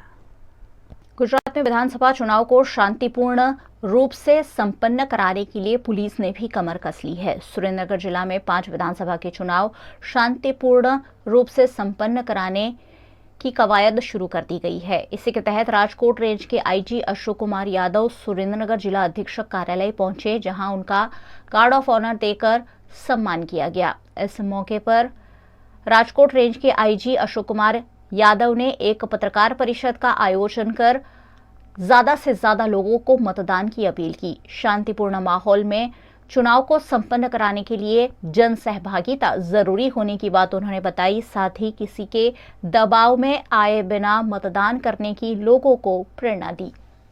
आपने ख्याल છે કે આવતા ટૂંકા સમયમાં ગુજરાત વિધાનસભાની ચૂંટણી યોજવામાં આવનાર છે, એના માટે તમામ પ્રકારની જે તૈયારીઓ છે પોલીસ દ્વારા અને વહીવટીતંત્ર દ્વારા એ શરૂ કરવામાં આવેલી છે। તમામ લોકો નિષ્પક્ષ નિર્ભીક રીતે અને ચૂંટણીમાં મતદાન કરી શકે એ હેતુથી લોકશાહીના અવસર ઉપર કોઈપણ વ્યક્તિને મુશ્કેલી નહીં પડે એ પ્રમાણે વ્યવસ્થા કરવામાં આવેલી છે। इलेक्शन कमीशन द्वारा तमाम प्रकार की सूचनाओं ये सूचनाओं कड़क रीते अमल थाय ये पण अमे एन्श्योर करशुं। साथे साथे तमाम प्रकार जे असामाजिक तत्वों एना विरुद्ध में पुलिस द्वारा कड़क पगला लेवानी कामगीरी अत्यारे चालू छे। आपने मार्फते पब्लिक ने पण अपील करूं छुं कि आपनी आजूबाजूमां कोई प्रकारना एवा सामाजिक तत्वों रंजाड़ता होय, बीजी कोई गैरसामाजिक असामाजिक प्रवृत्ति चालती हो तो तात्कालिक पुलिस ध्यान पर दोषे तो तात्कालिक पुलिस द्वारा पगला लेवामां आवशे। बहारथी तमाम प्रकारना जे पुलिस द्वारा चेकपोस्ट होय, फ्लाइंग स्क्वॉड होय, स्टेटिक सर्वेलन्स टीम ये तमाम टीमों अत्यारे राउंड द क्लॉक फील्ड पर कामगीरी करे छे। तमाम लोगों ने कोईपण प्रकारनी मुश्केली नहीं पड़े ए प्रकारनी सिस्टम ऊभी करवामां आवेली छे। साथे साथे हथियार जमानी कामगीरी होय, नॉन बेलेबल वॉरंट होय, पुलिस द्वारा तमाम प्रकारना जे असामाजिक तत्वों विरुद्ध पगला लेवण थता होय ये तमाम प्रकार अत्यारे कामगीरी फूल जोश में चाले छे અને ટૂંકા સમયમાં આ તમામ પ્રકારની કામગીરી પૂર્ણ કરવામાં આવશે અને પબ્લિકને ખૂબ જ નિષ્પક્ષ અને નિર્ભીક રીતે मतदान કરી શકે એ પ્રકારનો વાતાવરણ ઊભું કરવામાં આવશે। एसडीएम और विधायक ने थाना समाधान दिवस अंतर्गत लोगों की शिकायतें सुनी और उन पर आगे की कार्यवाही भी की। आज थाना समाधान दिवस है। इस अवसर पर आज एसडीएम और क्षेत्रीय विधायक श्रीकांत कटियार, उपजिला अधिकारी उदित नारायण सेंगर, थाना प्रभारी निरीक्षक ओपी राय, एसआई अंशुमन सिंह समेत संबंधित विभाग के आला अधिकारियों ने शिकायतकर्ताओं की शिकायतें सुनी। राजस्व विभाग से संबंधित कुल 16 शिकायतों के आने पर एसडीएम संबंधित लेखपाल को हिदायतें दी गई। इस मौके पर 9 प्रार्थना पत्रों का निस्तारण किया गया। उन्होंने कहा कि माफियाओं और अवैध कब्जाधारियों पर सख्त कानूनी कार्यवाही होगी। आज थाना समाधान दिवस पर एक 70 वर्षीय बुजुर्ग महिला की भी एसडीएम ने शिकायत सुनी और उससे संबंधित लेखपाल को निर्देश दिए। योजनाओं से वंचित सभी योजनाओं का लाभ देने की बात कही। उन्होंने हल्का लेखपाल को फटकार लगाई और समस्या निवारण के लिए निर्देश दिए, जिसको लेकर बुजुर्ग महिला समेत सभी शिकायतकर्ता खुश थे।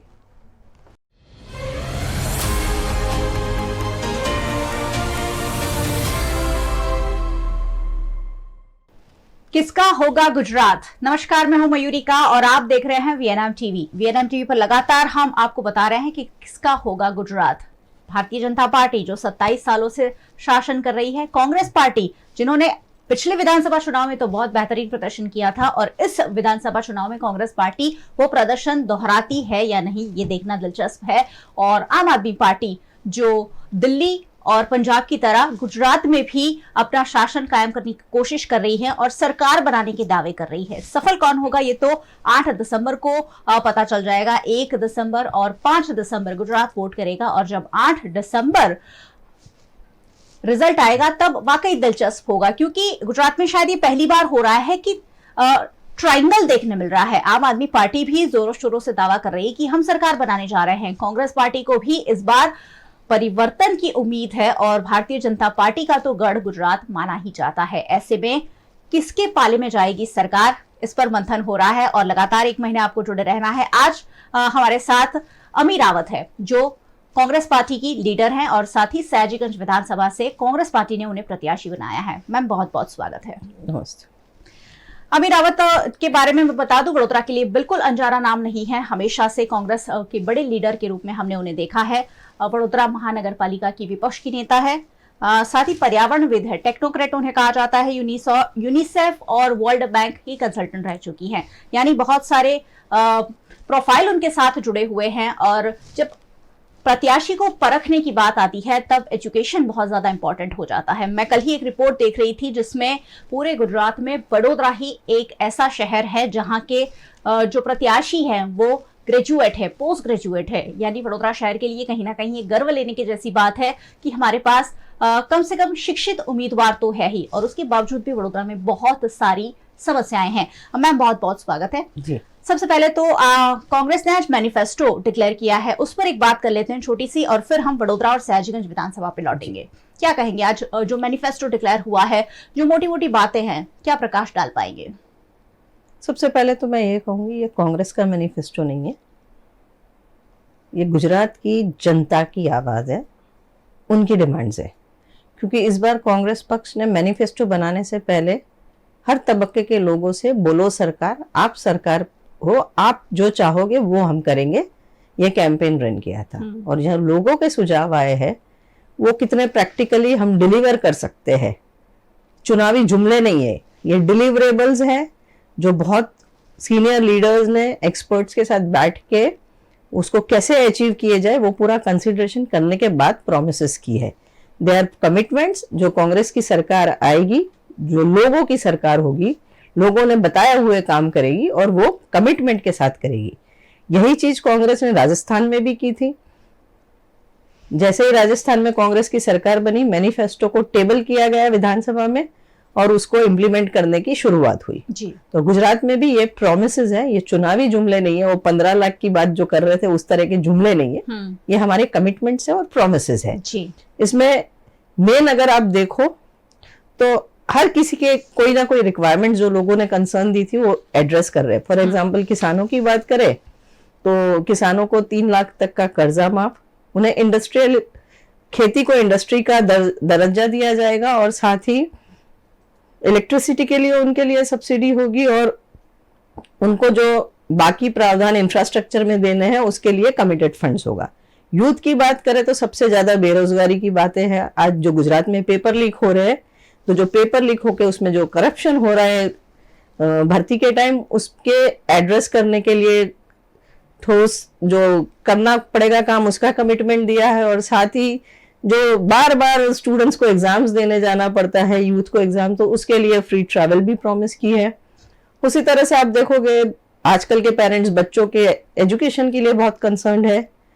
No more privatization in education, साथ ही जो अभी फीस है उसमें 20% रिडक्शन की बात की है। और जो लूट मचा रखी है स्कूल्स ने इन टर्म्स ऑफ को करिकुलर एक्टिविटीज की फी एंड ऑल, वो सब पे भी नियंत्रण आ जाएगा। तो जो लोगों ने बोला है वही कमिटमेंट है। 300 रुपीज की सब्सिडी की बात है, गैस सिलेंडर पे 500 रुपीज की सब्सिडी की बात है। सारी चीजें वही नहीं है जो भारतीय जनता पार्टी और आम आदमी पार्टी कह रही है कि हम मुफ्त में बिजली देंगे, हम किसानों का कर्जा माफ करेंगे।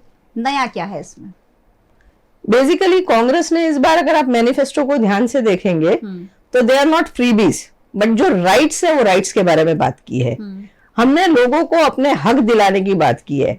आज महिलाओं की बात करें, वीडो की बात करें, युवतियों की बात करें तो उनके जो हक है वो उनको देने की बात की है। अगर आप देखोगे कि लोकल सेल्फ गवर्नमेंट में जो रिजर्वेशंस था, बेसिकली जो हमारा सेंसस होता है उसके बेस पे रिजर्वेशंस हुआ करते थे, भारतीय जनता पार्टी ने वो रिजर्वेशंस हटा दिए।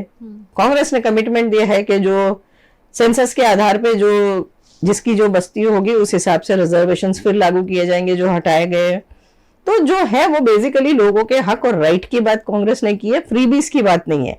हर जगह लोगों के राइट्स जहां पर जा रहे हैं, for example free education is a right. Congress ने कमिटमेंट किया है हम 3000 नई स्कूल्स बनाएंगे, इंग्लिश मीडियम स्कूल्स बनाएंगे, क्योंकि अब की जो जनरेशन है ग्लोबल वर्ल्ड हो रहा है, तो ग्लोबल वर्ल्ड में इंग्लिश स्कूल्स में भी बच्चों को पढ़ाने का जो पेरेंट्स में क्रेज है वो है। I am not saying vernacular schools important नहीं है, पर यह भी इतना ही इंपॉर्टेंट है। तो कांग्रेस ने जो प्रॉमिस की है वो लोगों के एस्पायरेशंस, लोग जो चाहते हैं उस हिसाब से किए।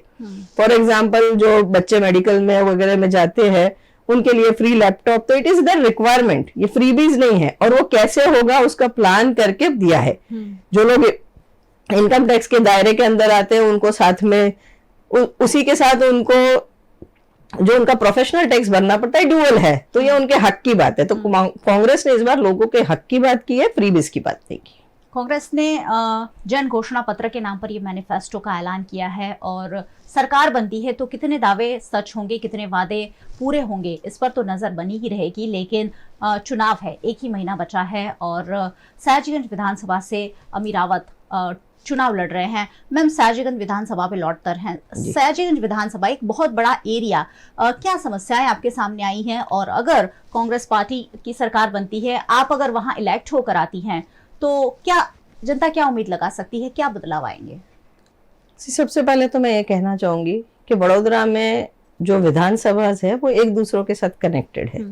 तो जो सयाजीगंज की समस्या है वो अकोटा की भी है, वो मांजलपुर की भी है, वो रावपुरा की भी है, वो शहरवाड़ी की भी है। मैंने बड़ौदा शहर में पिछले 25 सालों से काम किया है। यहाँ की हर इंफ्रास्ट्रक्चर सर्विसेज का डिटेल में मैंने मैपिंग किया है। So I am fully aware of कहाँ क्या लूप होल्स है, क्या प्रॉब्लम्स है।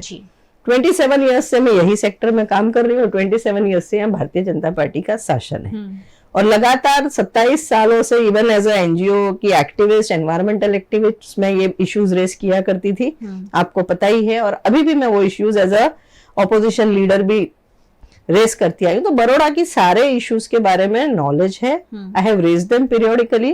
पर्टिकुलरली बात करें तो पूरे बड़ौदा शहर में सबसे बड़ी समस्या अगर कोई है तो पीने के पानी की है। या तो पानी कम आता है, कम प्रेशर से आता है, या पानी का कंटेमिनेटेड पानी आता है। बड़ौदा में पिछले 27 साल में 27 साल के एंड में इस इलेक्शन के पहले पहला पानी का स्रोत भारतीय जनता पार्टी ने बनाया। अभी भी 60 MLD का रोज पानी की किल्लत है, कमी है। तो लोगों को प्रॉपर डिस्ट्रीब्यूशन, और डिस्ट्रीब्यूशन का नेटवर्क है वो भी सही नहीं है, आउटसोर्सिंग किया हुआ है। तो पानी की बड़ी समस्या है। साथ में अगर आप देखोगे तो पब्लिक ट्रांसपोर्ट की फैसिलिटीज चाहिए वैसी नहीं है, उसमें बहुत कमी है। उसकी वजह से एयर पॉल्यूशन बढ़ रहा है, ट्रैफिक का कंजेशन बढ़ रहा है, क्योंकि लोगों को people are forced to use private vehicles. आप देखोगे तो जो प्रोजेक्ट्स कॉर्पोरेशन में किए हैं वो प्रोजेक्ट्स का प्रॉपर फॉलोअप स्टेट लेवल पे नहीं हो रहा है। उसकी वजह से कई प्रोजेक्ट्स काफी समय से रुके पड़े हैं। मैं अगर बात करूंगी तो सरकार नगर, संजय नगर, करीबन 5000 फैमिलीज 5 साल से बेघर है। उनको ना किराया टाइम पे मिलता है, ना उनके प्रोजेक्ट्स के क्लियरेंस हो रहे। उसी तरह से मनीषा चौकड़ी से गेंडा सर्कल वाला ब्रिज, कमिटमेंट तो स्टेट गवर्नमेंट ने दिया, उसके बाद पैसे नहीं दिए, कॉर्पोरेशन के पास पैसे नहीं है, लीडरशिप इतनी वीक थी कि वो पैसे ले नहीं पाई। तो ये समस्या है। ये सयाजीगंज की भी समस्या है। सयाजीगंज में air pollution is a big problem, क्योंकि आसपास जो इंडस्ट्रीज है उसका पोल्यूशन, और अभी धीरे धीरे ये कंप्लेंट्स बढ़ती जा रही है। तो air pollution is a big threat. मैं उसके बारे में लड़ रही हूँ और लड़ूंगी। साथ में अगर आप देखोगे तो विश्वामित्री नदी की बात करें तो उसमें जो रेवाइंस को फिलअप किया गया है, जो बिल्डर्स ने और आसपास जो डेवलपर्स ने उसमें एनक्रोचमेंट किया है, उसकी वजह से फ्लडिंग का इश्यू होता है। पर्टिकुलरली अगर सयाजीगंज की बात करो तो सुभानपुरा, गोत्री, इन एरिया में 1 इंच बारिश में भी लोगों के घर में ड्रेनेज के जरिए पानी बैक आता है। Everyone knows this. करोड़ों रुपए का खर्चा किया स्टॉर्म वाटर ड्रेन में, प्लानिंग फेल हुआ, करप्शन हुआ, जो भी हुआ, अभी तक वो समस्या का निवारण नहीं है। बेसिकली वहां विश्वामित्री का पानी नहीं है, पर वहां से जो पानी का निकलने का जरिए के रास्ते थे वो रास्ते बंद कर दिए गए हैं। तो ये एक बड़ी समस्या है जिसको मैं एड्रेस करना चाहूंगी, और उसके लिए मैं लड़ रही हूँ और लड़ूंगी भी साथ में। इसी तरह से आप सयाजीगंज के ओजी विस्तार की बात करो तो ऊंडेरा, करोड़िया जो एरिया है, कॉर्पोरेशन में मर्ज होने के बाद आज उनको ना पानी की सुविधा है, वहां पर पानी के बहुत बड़े इश्यूज है। जो पंचायत के टाइम पे पानी की लाइन थी उसी लाइनों से पानी दिया जा रहा है, वहां ड्रेनेज नहीं है, सॉलिड वेस्ट का प्रॉपर मैनेजमेंट नहीं है। आप वहां जाओगे तो लगेगा नहीं वो शहर है, वो पूरा एक गंदगी से भरा हुआ एरिया लग रहा है, वहां के तालाब गंदे हैं। तो ओजी एरियाज का बहुत बड़ा प्रॉब्लम है। कॉर्पोरेशन इसको पीस व्हील में देख रही है। अब जितने ओजी एरियाज बड़ौदा में आए हैं, अगर कॉर्पोरेशन के फंड से इनको मैनेज करना चाहेंगे तो नेक्स्ट 20 साल तक ये सर्विसेज ओजी एरिया में नहीं जाएगी। तो जरूरत ये है कि यहाँ के जो विधायक है ये प्रॉपर रिप्रेजेंटेशन करके अलग से एक प्रोजेक्ट स्पेसिफिकली ओजी एरियाज के लिए लेके आए। ये नहीं हो रहा है। अगर मैं विधायक बनी तो डेफिनेटली ओजी एरियाज के लिए अलग से प्रपोजल और फंडिंग अप्रूव करवाऊंगी, ताकि उन लोग को तुरंत ये फैसिलिटी मिले। क्योंकि as soon as they join corporation उनका टैक्स तो आ जाता है, टैक्स को सर्विसेज के साथ लिंक नहीं किया है, पर उनको सर्विसेज सालों तक नहीं मिलती। आप देख लो, तरसाली देख लो, छाणी देख लो, आज तक नहीं मिली। टीपी की सबसे बड़ी समस्या है। बड़ौदा शहर में अभी 92 टीपी होनी चाहिए, उसमें से 54 टीपी पास नहीं है, सालों लग गए।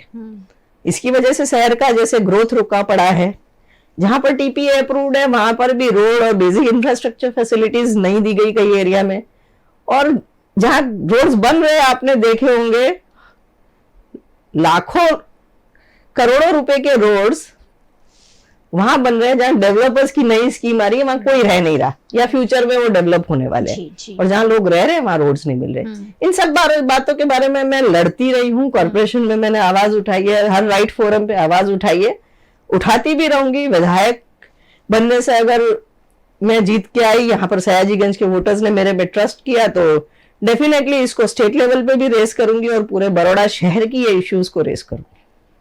वडोदरा शहर गुजरात का एक अग्रणी, एक बड़ा शहर, लेकिन यहाँ समस्याओं की कोई कमी नहीं है। मैं पिछले 7 साल से वडोदरा शहर में हूँ, यहाँ कवर कर रही हूँ। यही समस्याएं हैं जो पहले साल कवर कर रही थी, वही 7वें साल में कवर कर रही हूँ। और मैम कह रहे हैं कि 27 साल से वो तो इन्हीं इश्यू पे लड़ती आई हैं, इन्हीं इश्यू पर उन्हें आवाज उठाते हुए हमने देखा भी है। लेकिन कहीं ना कहीं जो सत्ता पक्ष में है उनका व्हील पावर शायद कम है, और जो विपक्ष में है वो शायद कुछ कम लड़त दे पा रहे हैं। वो अपना जो जिस तरह से शायद प्रोटेस्ट होना चाहिए नहीं हो रहा है। पक्ष भी मजबूत नहीं है, विपक्ष भी मजबूत नहीं है, और उसका खामियाजा वडोदरा शहर की जनता भुगत रही है। ये आप और हम सब जानते हैं।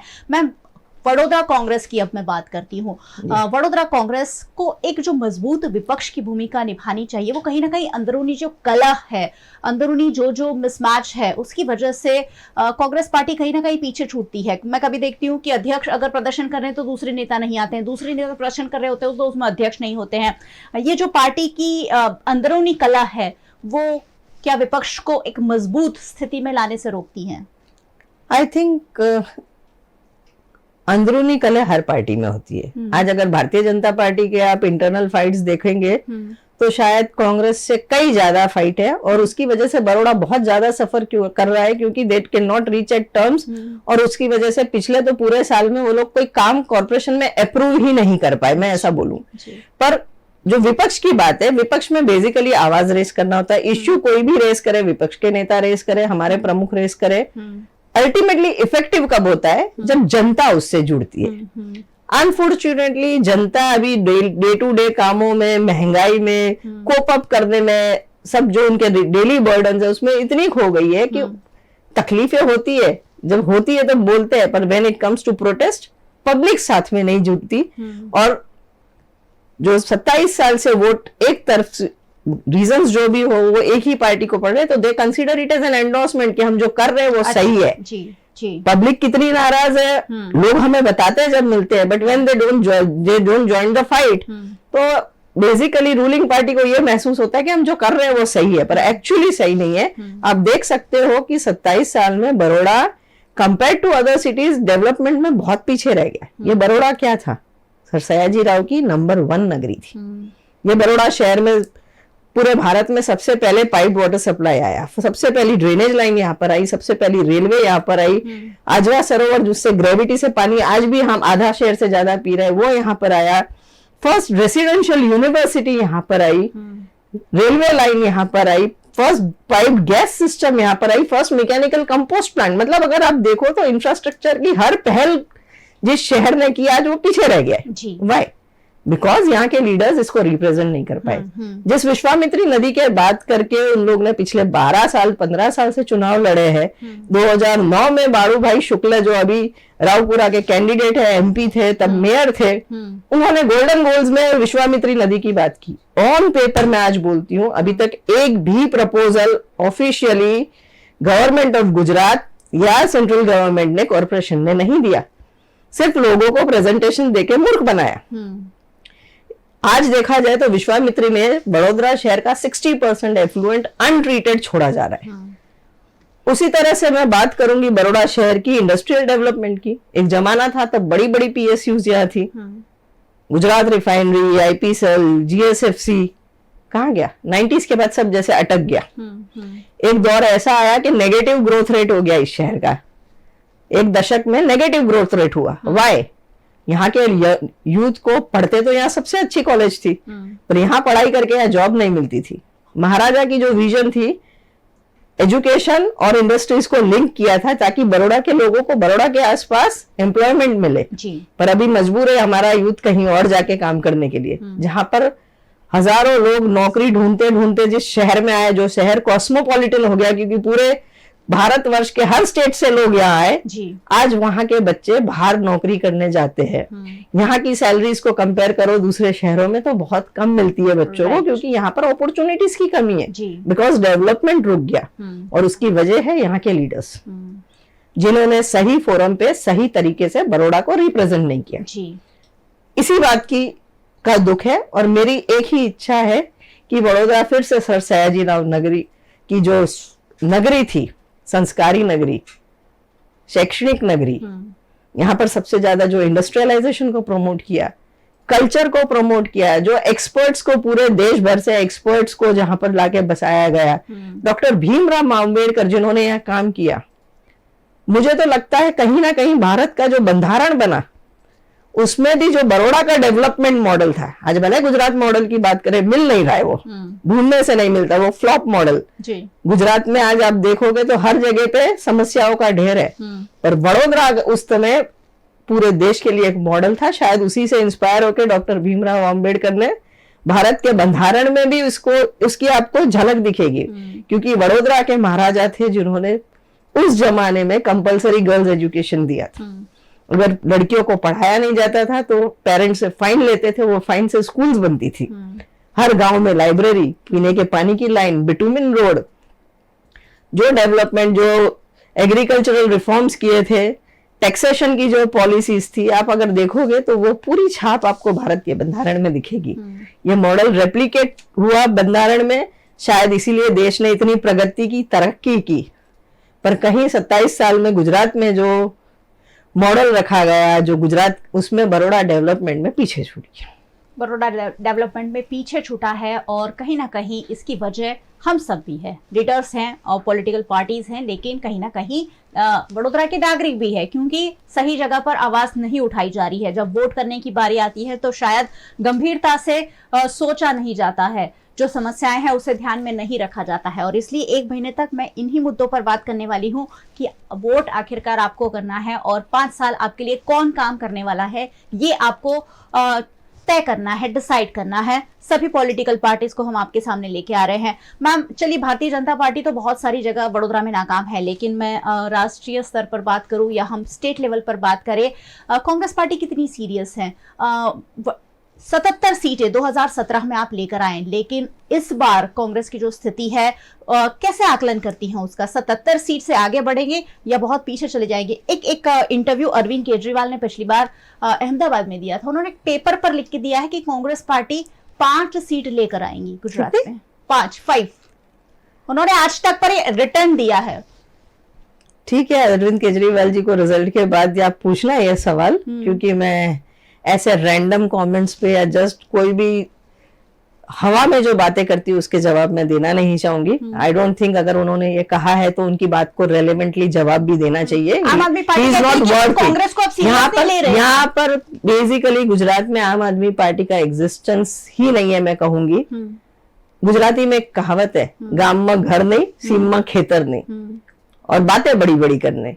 जिस तरह से चुनावी जुमले पहले दिए गए, 15 लाख के पेट्रोल के दाम कम करने के, 40 से कम करने की बात हुई थी, उसी तरह से अब रैंडम कुछ भी बातें कर रहे हैं। ये वही अरविंद केजरीवाल जी है, उन्होंने सिर्फ घर के रिनोवेशन में 10 करोड़ रुपए लगाए हैं और बातें करते थे सिंप्लिसिटी की। यही अरविंद केजरीवाल। तो I don't want to talk about Aam Aadmi party, क्योंकि उनका एग्जिस्टेंस नहीं है। गुजरात में हमेशा 2 ही पार्टी रही है, it is always between Congress and BJP. 27 साल से बीजेपी है, पीरियडिकली उनका वोट शेयर कम हुआ है। पिछली बार हम सिर्फ 9 सीटों से रह गए थे सरकार बनाते बनाते। इस बार डेफिनेटली हमारी 125 सीट्स आ रही है और कांग्रेस की सरकार बन रही है, वो तय है। बातें जिसको जो भी करनी है, चुनावी जुमले जो भी देने हैं दे ले। हकीकत ये है, हम लोगों के बीच में रहते हैं, लोगों में जो आक्रोश बीजेपी के खिलाफ है। मैं आपको एक इंडस्ट्रियलिस्ट की बात करूंगी, डरे हुए लोग, बीजेपी का जो विंडिक्टिवनेस है उसके सामने लोग खुल के बाहर नहीं आ रहे, बट अंदर से जो आक्रोश है लोग हमारे सामने कन्फेस करते हैं। शायद आपकी स्क्रीन पे नहीं कन्फेस करेंगे। एक इंडस्ट्रियलिस्ट के बात के है जिसके पास अराउंड 1000 एम्प्लॉइज है, उन्होंने कहा कि इस बार आज तक मैंने बीजेपी को सपोर्ट किया है, पर इस बार मैं मेरे स्टाफ में मीटिंग करके बोलूंगा आपको किसी को भी वोट देना दीजिए, बट बीजेपी को जिंदगी में कभी वोट मत देना। लोगों को यह फील हो रहा है कि हम बर्बाद हो गए, फिर वो बिल्डर्स हो, ट्रेडर्स हो, इंडस्ट्रियलिस्ट हो, आम आदमी हो, जो पेट्रोल डीजल गैस के भाव, सब्जियों के भाव, दालों के भाव, ये वही लोग हैं जो भारतीय जनता पार्टी से मिले हुए हैं। वोट करने की जब बात आती है यही लोग वोट करके आते हैं। वोटिंग का हर इलेक्शन में अलग सिनेरियो होता है। दिन भर दिन उनके साथ जो लोग जुड़े थे वो कम होते जा रहे हैं, वोट शेयर उनका कम हो रहा है। और 2014 में लोगों ने कांग्रेस के 60 इयर्स को जिस तरह से बदनाम किया गया, वो 60 इयर्स में कांग्रेस ने क्या किया आप लोग अब रियलाइज कर रहे हैं, क्योंकि 7 साल में जो कांग्रेस ने बनाया था वो सब बिकना शुरू हो गया। जो बनाने के लिए 60 साल में कांग्रेस ने एक सुई नहीं बन रही थी, उस देश में इतने सारे इंस्टीट्यूशंस खड़े किए, जितने हमारी डेमोक्रेसी की इंस्टीट्यूशन खड़े किए, वो सबको करप्ट कर दिया गया। वो सब पे एज इफ कहीं ना कहीं रोक लगा दी गई है, सबका मिसयूज हो रहा है। फिर वो ईडी हो, सीबीआई हो, पुलिस हो, सबका मिसयूज हो रहा है। एज इफ डेमोक्रेसी नहीं है, अनडिक्लेयर्ड डिक्टेटरशिप है देश में, इस तरह का भय का माहौल है। साथ ही आप देखोगे कि जिस मोदी जी को एक चांस देने की जो लोगों ने देखा था, after this 7 years they have realized कि उन्होंने जो सपने दिखाए थे हर जगह वो नाकाम रहे। फिर वो फॉरेन पॉलिसी हो, महंगाई के लिए हो, लोगों को एम्प्लॉयमेंट देने की बात हो, देश को ओवरऑल इकोनॉमिक ग्रोथ की बात करें तो जीडीपी तो क्रैश हो गई थी। बातें भले कोरोना की करें, कोरोना के टाइम में किस तरह से देश को हैंडल किया, जिस तरह से अचानक नोटबंदी, जीएसटी लागू किया, there was absolutely lack of mind in it. लोग हैरान हो गए, उसकी वजह से लोगों के बिजनेस ठप हो गए। जीएसटी वाज कांग्रेस का आइडिया, पर जिस तरह से इम्प्लीमेंट करना चाहिए था वो नहीं हुआ। पहले डॉक्टर मनमोहन सिंह ने भी 500 की नोट बंद की थी, पर लोगों को रियलाइज भी नहीं हुआ था। लोगों को लाइन में खड़ा रह के प्रॉब्लम्स नहीं होते, लोगों के धंधे, लोगों के बिजनेसेस ठप नहीं हो गए थे। हर चीज का एक तरीका होता है, पर वो तरीका यहाँ पर सिर्फ एज इफ एक तानाशाह आके 8 बजे टीवी के सामने कोई डिक्लेरेशन कर देते, उसके बाद पूरी सिस्टम जागती, अब इसको कैसे इंप्लीमेंट किया जाए। This is not the way. इसी तरह से लॉकडाउन किया गया, लाखों लोग पैदल सड़कों पे जा रहे हैं, हजारों लोग ने कोरोना में जो डेथ हुई, उसके पहले तो डेथ कोरोना के आने के पहले लॉकडाउन से हो गई। उसके रिपरकेशंस क्या हुए? और जब लॉकडाउन किया था तो लॉकडाउन में अगर प्रॉपर स्टेप्स उस वक्त लिए होते तो शायद कोरोना इतना फैलता नहीं, लॉकडाउन का बेनिफिट भी नहीं हुआ। तो आई थिंक कहीं ना कहीं हर जगह बीजेपी फेल हुई है and people have now realized कि देश बर्बादी की ओर जा रहा है इनके राज में, और वी नीड टू चेंज। और ये हर जगह है। आपने अभी हिमाचल प्रदेश के भी जो ओपिनियन पोल्स देखे हैं, गुजरात के ओपिनियन पोल्स भी देखे हैं, हर जगह you will see a change. Gujarat में कांग्रेस पार्टी परिवर्तन की उम्मीद तो लगा रही है, लेकिन कहीं ना कहीं राष्ट्रीय कांग्रेस का सहयोग आपको नहीं मिलता है, ऐसा मुझे लगता है। भारत जोड़ो यात्रा महाराष्ट्र से लौट जाती है, जो इतनी सक्सेसफुल चल रही थी। राहुल गांधी के साथ लोग चल रहे हैं, हजारों लोग चल रहे हैं, और जब गुजरात विधानसभा चुनाव का माहौल है, भारत जोड़ो यात्रा गुजरात में क्यों नहीं आई? बहुत फर्क पड़ता आपको लगता है इससे? I think Congress is about election politics. फिर भी कांग्रेस ने कभी इलेक्शन के लिए राजनीति नहीं की। भारत जोड़ो यात्रा जो है, लेट मी रिप्लाई, कांग्रेस कभी भी इलेक्शन की राजनीति नहीं की। भारत जोड़ो यात्रा जिसमें जो राहुल जी चल रहे हैं, लोकसभा का वो एक बहुत बड़े एजेंडा से चल रहे हैं। जिस तरह से भारत के लोग को बांटा जा रहा है, टुकड़े किए जा रहे हैं, जिस तरह से वो लोग की तकलीफें बढ़ रही है, उनको सेंसिटाइज करने, उनको साथ लेके भारत को जोड़ने की बात कर रहे हैं। राहुल जी कन्याकुमारी से लेके कश्मीर तक चल रहे हैं, और उसके लिए एक स्पेसिफिक रूट ये सिलेक्ट किया गया था जहां पर सीधे वो चल के जा। एनीवे अगर वो कन्याकुमारी से गुजरात आएंगे तो गुजरात पहुंचते पहुंचते तो इलेक्शन खत्म हो जाने वाला था। ये इलेक्शन के लिए नहीं था। Gujarat election was never a target for Bharat जोड़ो यात्रा। भारत जोड़ो यात्रा एक बहुत अलग एम से हो रही है, और आप देख रहे हो लाखों लोग राहुल जी के साथ जुड़ रहे हैं इस यात्रा में, और कांग्रेस के भी कई लोग उनके साथ चल रहे हैं, और दिन भर दिन लोग बढ़ रहे हैं, साथ में जुड़ रहे हैं। और बेसिकली भारत जोड़ो यात्रा का यही पर्पस था। उसका पर्पस कभी भी कोई चुनाव नहीं था। It is about that. और इनफैक्ट आप देखोगे दिस इज लाइक अ तपस्या। रोज 25 किलोमीटर चलना, हजारों लोग से गुजरात विधानसभा चुनाव में नहीं लेना चाहिए था? डेफिनेटली होगा, अपने आप होगा। अगर वो आते तो बहुत ज्यादा फर्क पड़ जाता है, ऐसा नहीं लगता? As a Congress candidate Congress के जो लीडर्स है, खड़गे जी है, सोनिया जी है, राहुल जी है, प्रियंका जी है, हमारे बाकी सचिन पायलट जी है, गहलोत जी है, they are all role models. उन लोग को देख के हम लोग उनसे प्रेरणा लेते हैं, हमारे काम में फर्क पड़ता है। आज जिस तरह से राहुल जी चल रहे हैं, इट इज लाइक अ तपस्या। रोज इतना चलना ये कोई आम इंसान की बात नहीं है, इट इज नॉट इजी। वो जिस तरह से चल रहे हैं, लोगों को साथ में मिल रहे हैं, हर किसी को सुन रहे हैं रास्ते में, वो खुद का तो एक्सपोजर बढ़ ही रहा है, पर साथ में भारत में एक अलग से मूवमेंट और देश के लिए एकता और अखंडित देश बनाने की जो भावना क्रिएट हो रही है, I think it is about petty politics, और इसको ज्वाइन नहीं करना चाहिए। ये कभी भी गुजरात के लिए नहीं था। गुजरात में यात्रा होने वाली है, जब यहाँ से कश्मीर तक हो जाएगी, उसके बाद they are going to start from Porbandar to Odisha. जी, वो एक अलग यात्रा डिसाइड की गई है, राइट। ये पूरा प्लान प्रोग्राम है, इसमें कहीं भी गुजरात या हिमाचल का इलेक्शन नहीं था। चलिए दूसरा जवाब दे दीजिए, स्टार प्रचारक कौन है? कौन गुजरात में आकर नेशनल कांग्रेस को यहाँ रिप्रेजेंट करेगा? क्योंकि बहुत जरूरी है। अरविंद केजरीवाल यहीं पर है, कितने दिनों से प्रधानमंत्री मोदी जी लगातार आ रहे हैं, अमित शाह आ रहे हैं। प्रधानमंत्री मोदी जी का यहाँ आने का एक रीजन है, उनको हार दिख रही है, कहीं ना कहीं डरे हुए। एक बड़ौदा जो उनकी सेफेस्ट सीट, बड़ौदा शहर जो उनके लिए सेफेस्ट गिना जाता था, वहां 2 बार प्राइम मिनिस्टर को आना पड़ता है। मुझे उनके आने से कोई ऑब्जेक्शन नहीं है, पर पब्लिक की कॉस्ट पे आए। जो तमाशा किया, 125 करोड़ हमारे टैक्स पेयर्स के पैसे उसमें गए हैं, 2 बार वो पैसा खर्चा हुआ है, उससे जरूर ऑब्जेक्शन है। आपको आपके पॉलिटिकल पार्टी, एक प्राइम मिनिस्टर पूरे देश के प्राइम मिनिस्टर होते, एक पॉलिटिकल पार्टी के नहीं होते। जिस तरह से वो गवर्नमेंट का पैसा, गवर्नमेंट की मशीनरी मिसयूज करके वो उनकी पॉलिटिकल पार्टी का प्रमोशन कर रहे हैं, जस्ट बिफोर इलेक्शन जो उन्होंने दौरे किए गुजरात में, कहीं ना कहीं डर दिख रहा है। 27 साल अगर आपने अच्छा एडमिनिस्ट्रेशन किया है तो व्हाई आर यू अफ्रेड? आपको फिर क्यों इस तरह से प्रचार करके गवर्नमेंट मशीनरी के मिसयूज करने की जरूरत पड़ी? कांग्रेस पार्टी की और केजरीवाल जी के पास तो right now he has Punjab and Delhi. Gujarat में आके जो भी थोड़ा बहुत डैमेज करना चाहेंगे कांग्रेस को, he has nothing to lose. वो कह रहे हैं आम आदमी पार्टी की हम कांग्रेस को रिप्लेस कर देंगे। देखो 5 तारीख आ रही है, अगर 5 सीट उनकी आ जाए तो चैलेंज। चलिए, ये तो आने वाला वक्त बताएगा, लेकिन सोशल मीडिया पर बहुत जोरों शोरों से प्रचार हो रहा है। आम आदमी पार्टी एक हवा बनाती जा रही है और कांग्रेस पार्टी कहीं ना कहीं सोशल मीडिया पर पिछड़ रही है, क्योंकि भारतीय जनता पार्टी है वो तो विज्ञापन वाली पार्टी मानी ही जाती है। लाखों करोड़ों अरबों रुपए सिर्फ विज्ञापन पे खर्च होते हैं। वही ट्रेंड कहीं ना कहीं आम आदमी पार्टी ने फॉलो किया है। उन्होंने पैसे नहीं खर्च किए, लेकिन सोशल मीडिया को माध्यम बनाया है। कांग्रेस पार्टी ये जो डिजिटल प्रचार है उस पर कहीं ना कहीं पिछड़ रही है। क्या उस पर कोई ठोस कदम उठाए जाएंगे? सी फर्स्ट थिंग, कांग्रेस झूठ का मार्केटिंग नहीं करती। बीजेपी, आम आदमी पार्टी एक मॉडल बनाते हैं, फिर वो मॉडल को उसके मार्केटिंग में उससे कई गुना खर्चा कर देते हैं। फॉर एग्जाम्पल, आम आदमी पार्टी ने पंजाब में एक 8 लाख रुपए का यूनिट लगाया राइस हस्क के जो पीछे बच जाता है उसको प्रोसेस करने के लिए।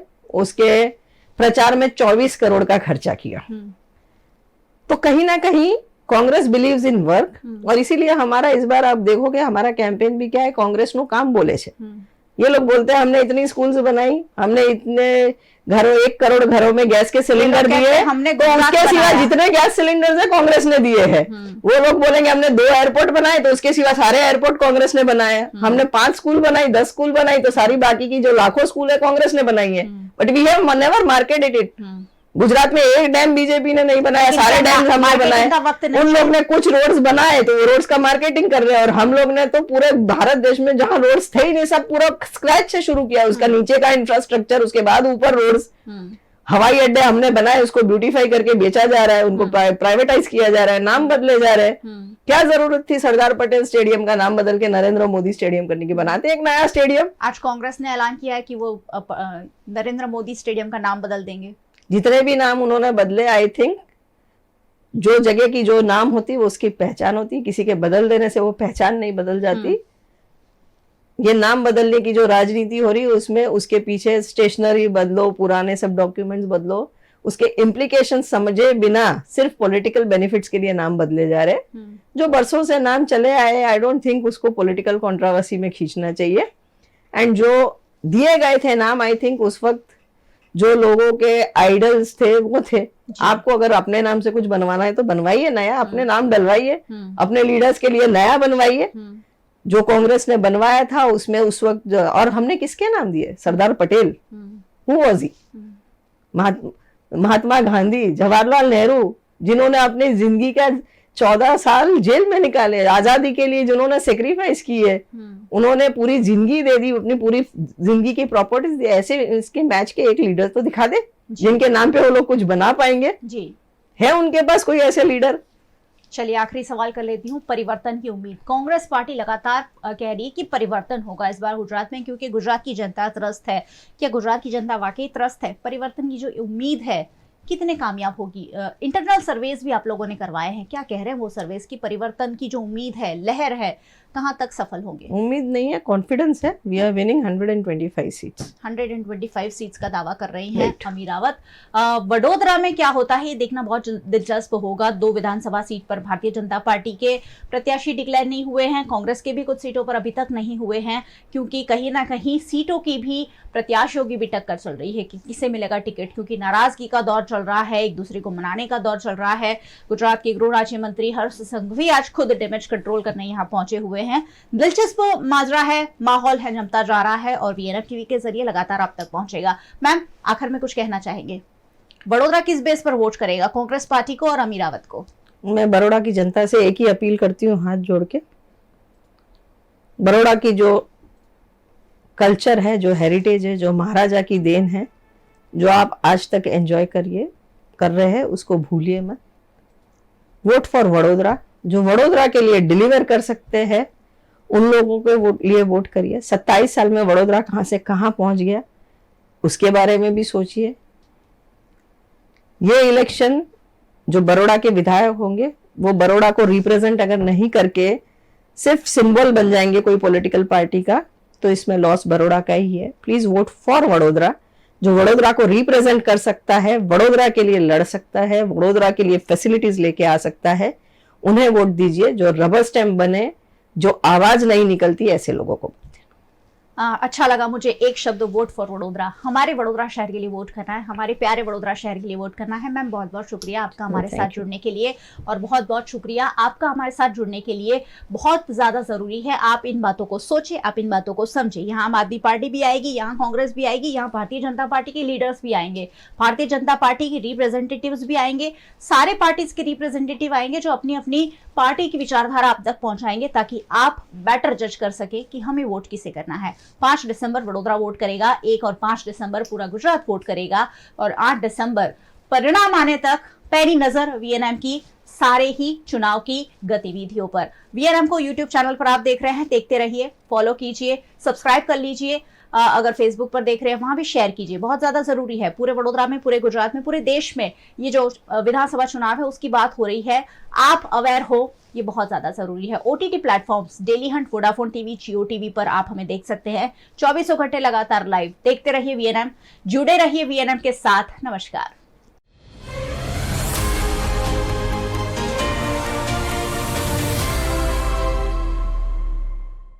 वीएनएम टीवी की खबरें अब आप यूट्यूब, फेसबुक, इंस्टाग्राम के अलावा ओटीटी प्लेटफॉर्म्स पर भी लाइव देख सकते हैं। Daily Hunt, Jio TV, Vodafone TV, Rock TV और जॉय टीवी पर 24 घंटे वीएनएम टीवी आपके लिए उपलब्ध है। तो देखते रहिए वीएनएम टीवी। न्यूज़ रूम से आज के लिए बस इतना ही। देश, दुनिया, शहर, जिले की तमाम खबरों को लेकर हम कल फिर हाजिर होंगे। तब तक के लिए हमें दीजिए इजाज़त। नमस्कार।